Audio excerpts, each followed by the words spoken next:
Bonjour, donc nous testons la recette pour une fois en vidéo, on verra ce que ça donne. Pour tous les nouveaux abonnés, qu'ils soient professionnels ou non professionnels, je rappelle le principe de la page, ça reste de la cuisine pour tous, même si des fois c'est un peu élaboré, avec les moyens du bord, pour pouvoir accéder plus facilement à la cuisine. Donc voilà, aujourd'hui je vais vous proposer un filet mignon au cidre. Donc pour cela, il faudra, tac, une planche à découper, la base. Pour la sauce, il faudra un petit peu de thym, un demi-oignon. Pour la finition, il faudra une demi-pomme, un filet mignon. Alors ça, on a trouvé ça chez Carrefour, on va tester, parce que notre rôle aussi c'est de tester des produits, bien évidemment. Donc on cherchait du fond, puis on a trouvé un truc qui peut se faire tout seul, donc on va voir. Si ça marche, ça coûte combien ça déjà? 2 euros je crois à peu près. Ouais, donc 2 euros, on verra, donc voilà. Il faudra du beurre et de la crème. Maintenant, on va y aller. Donc, on commence par parer la viande. Donc, parer la viande, c'est enlever toutes les merdes. Donc, on y va. Donc, il vous faut bien sûr un couteau qui coupe. Voilà. Donc, toute la merde là, on l'enlève. Donc, tout ce qui est gras et tout, on y va. Donc, hop là, ici, et on enlève les bouts de peau là. Il coupe bien celui-là. Premier test. Ah bah premier couteau, celui-là il a jamais servi. Voilà. Après, j'aime bien le bruit. Après, on va le couper en médaillons. Donc on va faire des médaillons de 1 cm en gros. Donc on y va. Il a besoin d'être affûté celui-là. Donc hop, on va réserver. Donc moyen du bord. Là aujourd'hui, je suis chez mes parents et chez mes parents, vous voyez la taille de la planche, ça fait peur. Et vraiment les moyens du bord quoi. Donc on fait des médaillons de 1 cm en gros, on y va. Donc là je prends mon temps pour que vous puissiez bien voir, parce que si je fais un peu plus vite, bon certes vous verrez quand même, mais c'est pas pareil. Donc tout ce que je vais faire, je vais le faire de manière méthodique, c'est-à-dire en gros vous allez voir comment ça se fait, et puis je prendrai le temps de le faire. Pourquoi? Parce que moi je trouve que pour expliquer les choses, il faut être un petit peu, comment dire, un petit peu lent tout en étant efficace. Voilà, c'est comme ça qu'on apprend en fait. Enfin, dans le milieu, enfin, quand ils veulent. Bref. Donc ça, on met de côté. Après, on prend un oignon, on va le ciseler. Donc ciseler un... pour ciseler un oignon, on part sur la base qui a été coupée, le dos, enfin la tête. On y va franchement. Hop là. Donc moi, l'oignon, en fait, je le... Donc on fait un coup comme ça. Hop là. Et on part de l'autre côté. Donc on y va. Donc ça, c'est pour faire le fond de sauce. Et après, on cisèle. On y va. Donc pour obtenir quelque chose comme ça. Voilà. On y va. Donc c'est des petits cubes, comme on peut voir.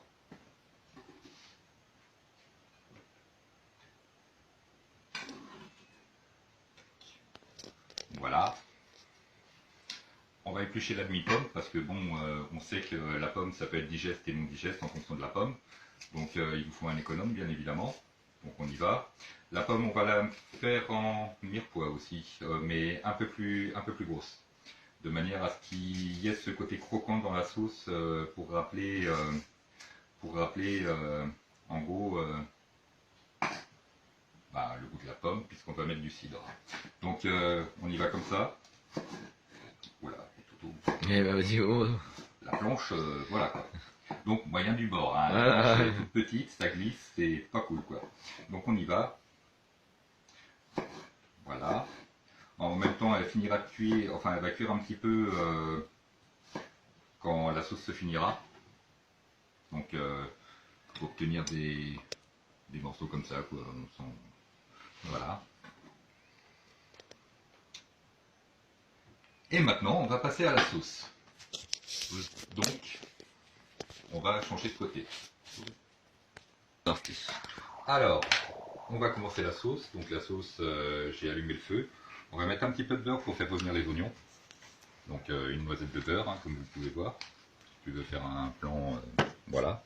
On va attendre que ça frétille, que ça frémisse pour pouvoir mettre les oignons pour qu'ils soient saisis directement. À côté de ça, j'ai mis 2 petites branches de thym, car on a de la chance ici quand même d'avoir du thym en frais, donc directement du jardin. Et puis vous allez voir. Donc on attend que ça fonde, bien évidemment.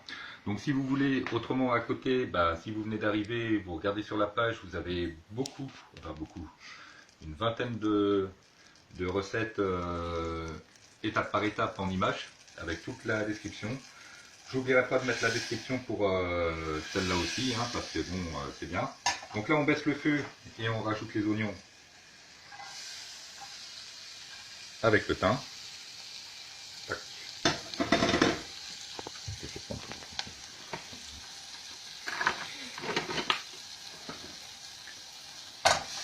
Voilà, donc on fait revenir tranquillement, voilà, en mélangeant pour éviter que le beurre colore vraiment trop.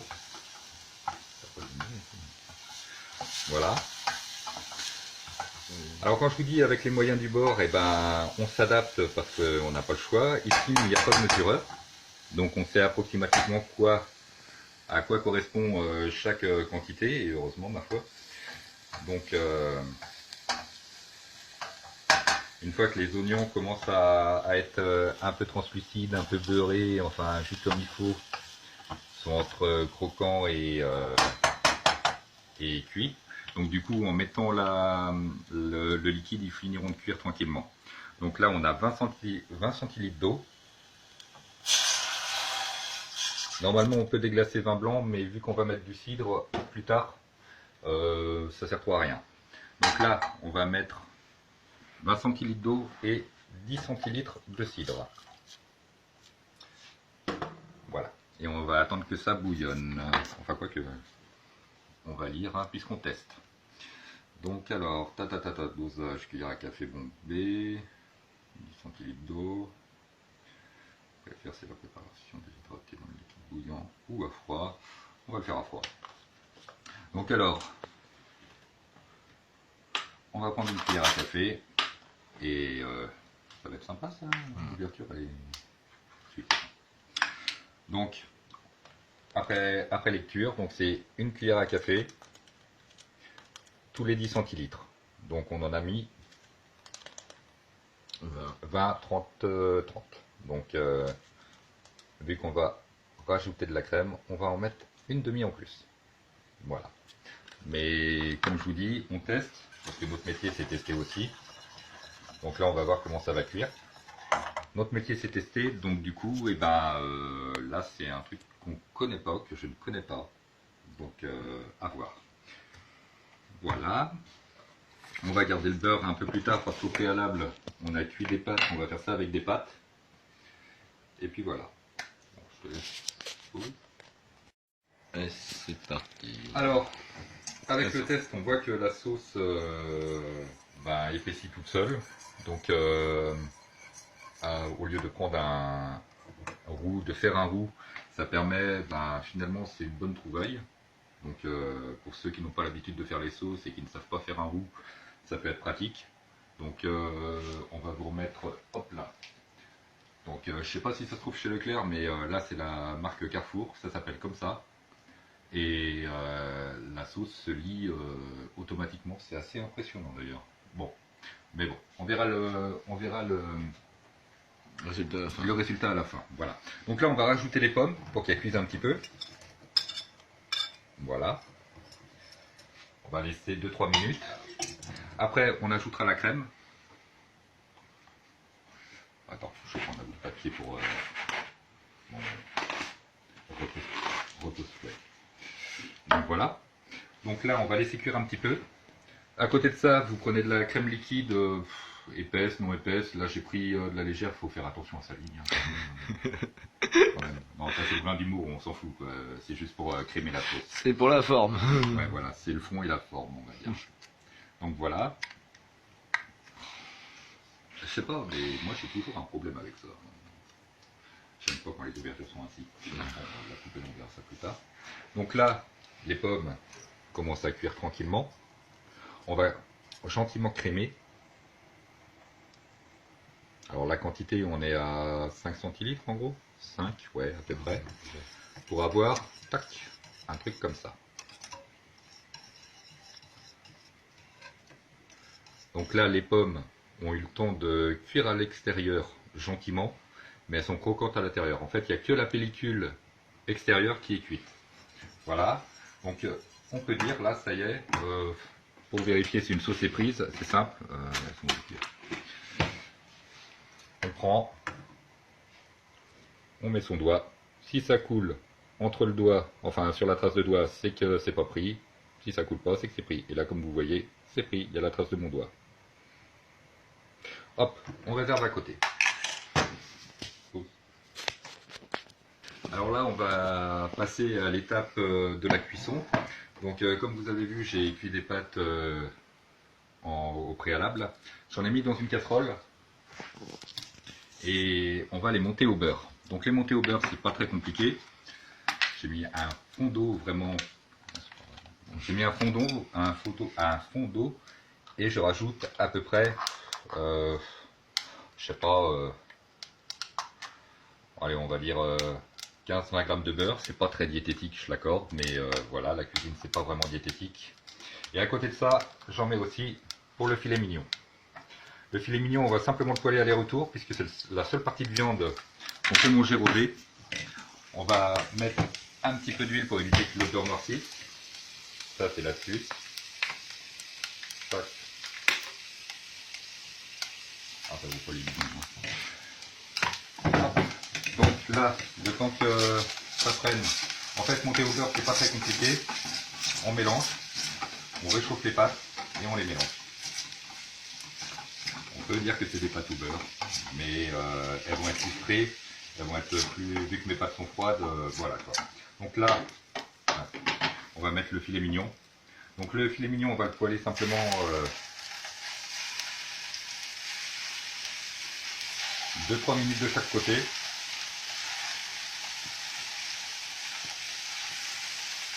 Voilà. Donc voilà.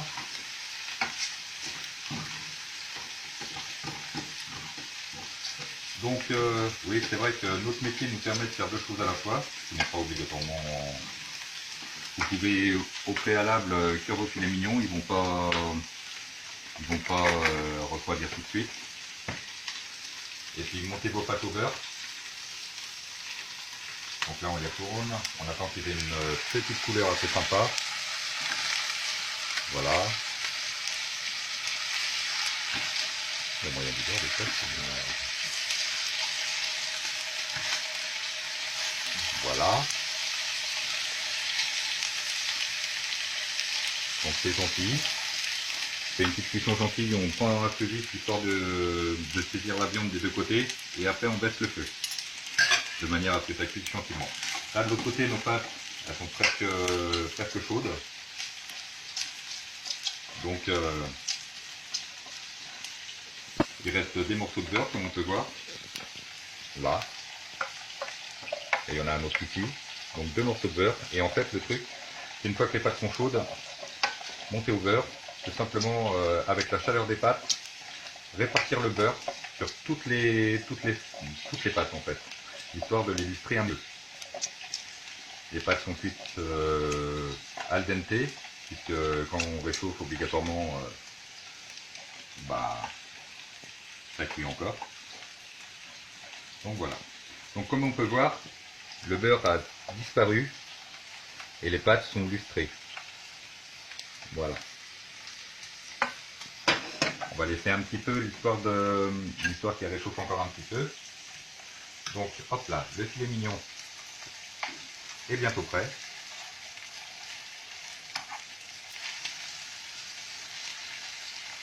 Alors ici on a un petit problème parce que il y a une pente et c'est pas très pratique. C'est pour ça que je prends pas toute la poêle. Que je me cale sur une partie. Hop là.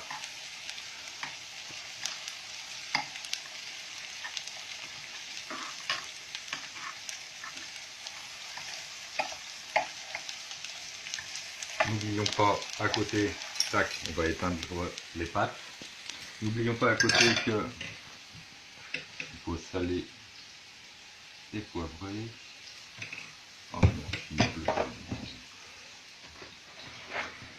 bon, bah comme je dis, les aléas sont là. J'inaugure le sel. Ah bah c'était un garçon de tout aujourd'hui.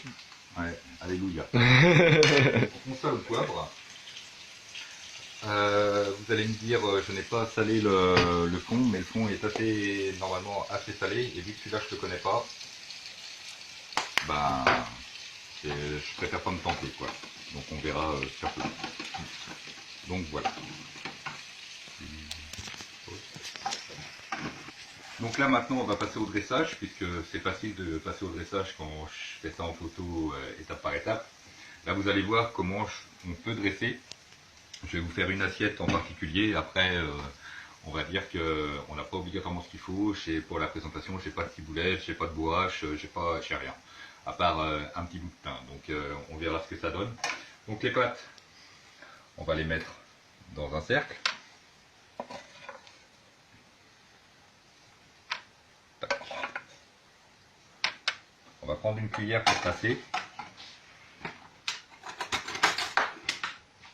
Donc on essaye de caler le centre de l'assiette et on va espérer que ça tienne.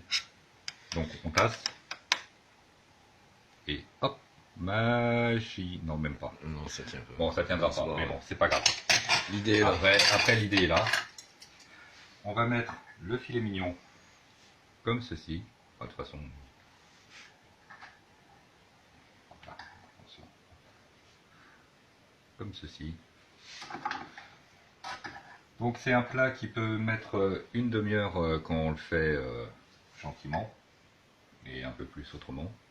Enfin bon, c'est un bon repas du dimanche, on va dire, même si on est mardi. Mais vous l'aurez dimanche, donc c'est un bon repas du dimanche. Voilà. Et après, on sauce. Donc la sauce, on part sur les bords.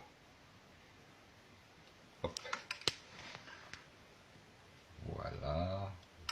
Il aurait fallu une bouche, un pochon. Ça aurait été sympa. Ouais, c'est nickel ça. Pochon, il aurait été bon. Donc vous voyez la pomme, vous voyez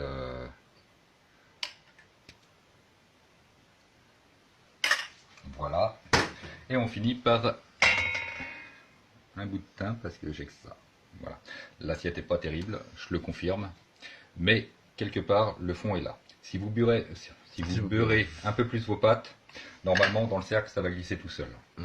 Moi, je préfère le faire diététique sur ce coup-là parce que la pâte beurrée, c'est super bon. Mais derrière, c'est lourd, quoi. Donc voilà, et vu qu'on a assez de choses autour, ça passe, quoi. Voilà. Bon, et ben j'espère que ça vous plaira. Là-dessus, je vous souhaite bon appétit. Je suis toujours là pour vous servir. Si vous avez besoin de renseignements, il y a des MP. Il n'y a pas de problème, je vous répondrai. Enfin, ça dépend où je suis, parce que je suis dans le trou du cul du monde aussi. Donc, si vous avez besoin. Là, je rappelle que le concept de la page, ça reste de la cuisine, de la vraie cuisine, mais avec les moyens du bord. Et là, je crois que je peux pas faire autrement aujourd'hui que de vous montrer ce que c'est que les moyens du bord, parce que là, j'ai vraiment rien ici. Et abordable à tous. Comment? Et abordable à tous aussi. Hein. Et quoi? Abordable à tous. Abordable? Non, le filet mignon, ça coûte une blinde. Non, bah oui, mais sinon. Mais vous pouvez trouver, au pire, si vous voulez, du filet mignon à, je sais pas, je crois que c'est... vous regardez pendant les opérations que font tous les commerçants, ou si vous avez un boucher attitré, vous pouvez attraper le filet mignon à, je sais pas, les deux, ouais, vous pouvez les avoir à 15 balles, mais bon, vous savez pertinemment que si vous le faites rôtir, vous allez perdre un peu de matière. Si vous le mettez en médaillon, vous pouvez garder de la matière, et ça, c'est pour ça que je l'ai fait en médaillon là, c'est que sur la tranche de 1 cm, sur le tronçon d'1 cm, on a perdu 3 mm. En gros, voilà. Tandis que si vous prenez si vous mettez ça au four, ça fait comme le rôti de bœuf, ça, voilà, il perd pas la moitié de sa,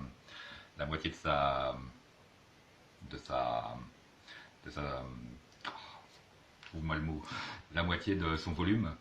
mais il en perd au moins un quart. Et un quart, si vous êtes 5-6, ça fait mal. beaucoup. Quoi. Vous pouvez pas gérer. Donc voilà, j'espère que la vidéo vous a plu. Moi, c'est le premier test et ça va se voir, ça c'est net. Je le conçois, je le confirme. Merci à André pour avoir filmé. Donc, je vais tourner la caméra et puis on va dire merci André. Et encore, merci d'adhérer à ma page. N'hésitez pas à inviter les gens. Je m'améliorerai plus tard avec la vidéo quand je serai un peu plus à l'aise. Pour l'instant, c'est pas le cas. Ça doit se sentir, ça doit se voir. Et puis, bon, bah, moi je vous dis à bientôt. Et puis, donc, comme je vous dis, bon appétit. Et je suis toujours là pour vous servir.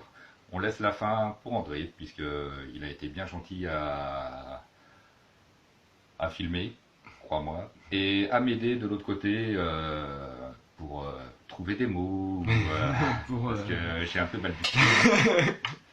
Et puis quelques indications prises, puisque je les avais pas. Donc voilà.